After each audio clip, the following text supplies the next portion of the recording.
Hey everyone, Diamond here, back with another game video. Today we are going to be talking about a game nobody else is talking about in the Little Nightmares franchise, and that's the game's prequel, Very Little Nightmares. Now today's series is going to focus on where Little Nightmares 2 and Very Little Nightmares fit into the franchise. Is Very Little Nightmares still the prequel to both games? Or is one of Little Nightmares 2 before Very Little Nightmares? There are some references to Little Nightmares 2 in Very Little Nightmares, and we'll touch on that in a few moments. But the whole thing, I have a question today is it really a time loop? And most people think this because Mono does become the Thin Man, and I have some questions about that and some answers. Well, not truly answers, they're actually more questions. But they begin with, if you play Very Little Nightmares, both the butler and the craftsman are actually, well, thin men. And the whole thing about Mono is, oh, he became the Thin Man, but is that really like him, or is the tower transforming him into the Thin Man, or is this just the way they grow up in this universe? I mean, if you look at the clothes and everything all scattered around, they seem like once they were thin people, and then if you look at the viewers, they're kind of shorter and not as tall and thin. Yet when you look at other creatures that are our enemies in the games, they are very thin, like in Very Little Nightmares. Both the butler and the craftsman have this long, thin look to them. And especially when it comes to the butler, well, he's actually has supernatural powers that kind of seem a little bit on Mono's side with the whole TV broadcast thing. He has telekinetic powers, and he has his hands tied up behind his back. And why would this be? Or did somebody imprison him, or did he do this himself to keep his powers? Well, another theory of mine is maybe this is just had the way people, I guess, with maybe supernatural powers grow up to be. Well, I mean, besides those two, and Mono, we see him when he's inside the tower growing up, he becomes thin too. I mean, the viewers don't seem to have that same effect. Also, Very Little Nightmares, we play as a whole different character that isn't Six. So, if Six, well, this isn't Six, and we actually have a theory that this little girl running around the game is Six and not us. What does that mean for Six in Little Nightmares 2?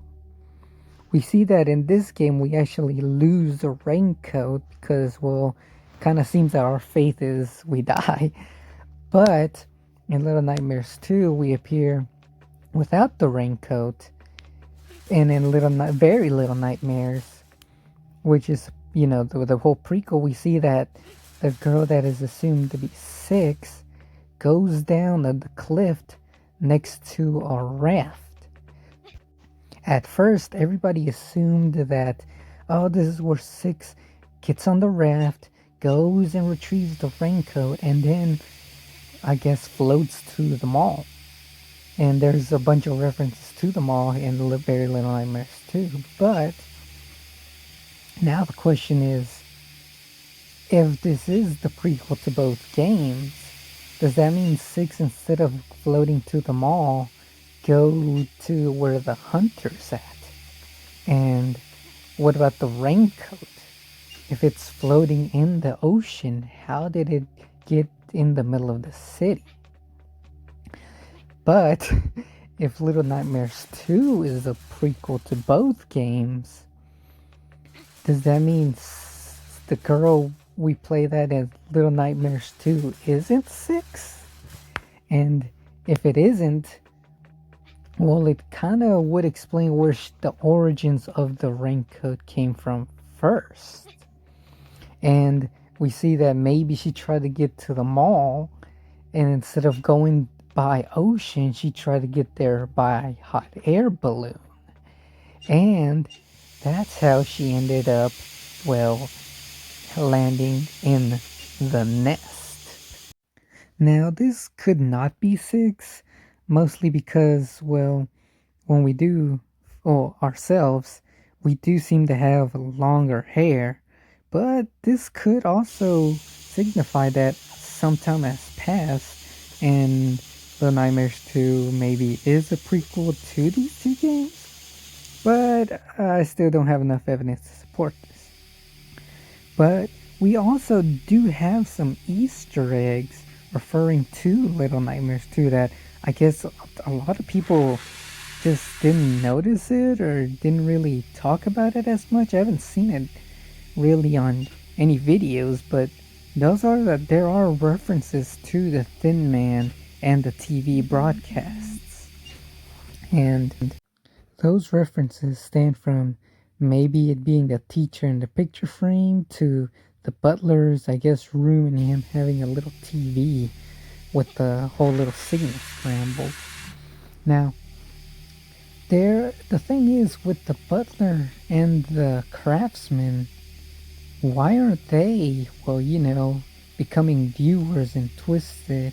I mean, we can assume the craftsman maybe because he has his goggles, and the butler because he has his supernatural powers. Now, maybe they are immune to it because of these things. I mean, we're still not sure. But my question is, if the whole thing is really a time loop, how is it that the Signal Man has abducted, or the Thin Man, my bad, has abducted all these children if he needs Mono to free him? Of course, that could be the viewers abducting the children, but we do see that the Thin Man is the one that abducts Six, and, he leaves her little glitching little spirit there. And, if it wasn't him, who was it? Was it the viewers that have the same capability? Can he see through the viewers? It's still not clear, but the whole thing about it being a time loop is, it did have to begin somewhere, and maybe that's where those little children come from. But, if the Thin Man, is the one responsible, how was he freed the first time? And why was he locked up? And if he can't get out, how did he get the children? But if he can get out, why didn't he go after Mono in the first place? If it is the whole time loop, him turning into Mono, being stuck inside there, waiting on Mono to free him, where did he get the time to get all those children? Anyway, those are just, my own thoughts. How is it possible for him to do all that if he's waiting on Mono the whole time? If it is Mono, when did he find the time to do all that if he's stuck in there? But anyway, then other people are saying that Six might be the lady, she becomes the lady, he becomes the Thin Man. But there is evidence of other Thin Men in the game. And, the butler, having supernatural powers. I mean, why didn't the signal tower or the Thin Man call on the butler? I mean, he seems pretty capable enough to be twisted and mind controlling, telekinesis kind of thing. Well, anyway, I do like to also explain that in, Very Little Nightmares, the whole pretender thing, who is she and how does she fall in line with the Little Nightmares universe and characters?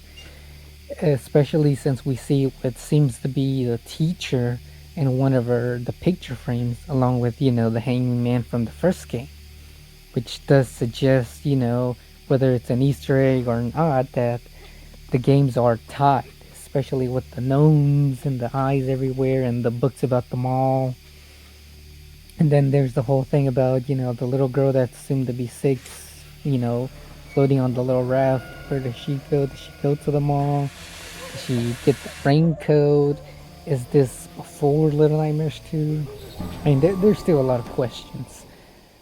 But the whole thing that, I've been talking about, where these little games, fit in, is why there is TVs here. And has it happened, or has it not happened yet? I mean, the pretender doesn't seem to be affected by the TV either. She has her own little room where she has all these dolls, just sitting down, and she can sit in the middle and supposedly watch TV that has a little scrambled sound to it as well. And nothing happens to her. Does she have, I mean, when she screams, is that one of her powers?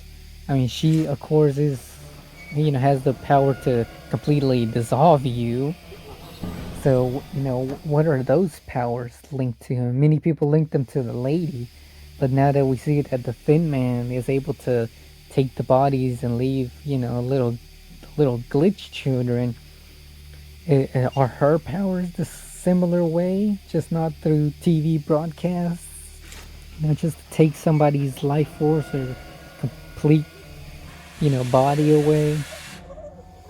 Anyway, and also, if the butler and the craftsman are normal humans, well, they're not normal. Obviously, the butler has supernatural powers, but when did they escape the whole TV broadcast, and why aren't they influenced by it? I mean, we do see that the butler goes in the room and turns on the TVs again, and he isn't seem bothered by it. But that's mostly because, well, maybe he's like Mono. And, well, the other last reference I've been talking about, the Thin Man, is like this part. When you walk in this little playroom, a lot of people just kind of ignore it. They say, oh, it's a drawing of a man with a hat. But it could definitely be a reference to the Thin Man. Now, these pictures obviously could be, just little Easter eggs for the upcoming game at the time. Or it could be that, well, they do know about the Thin Man and his powers. I mean, they seem to have TVs on, so it must not affect them. But what I'm guessing is maybe this whole thing isn't a loop.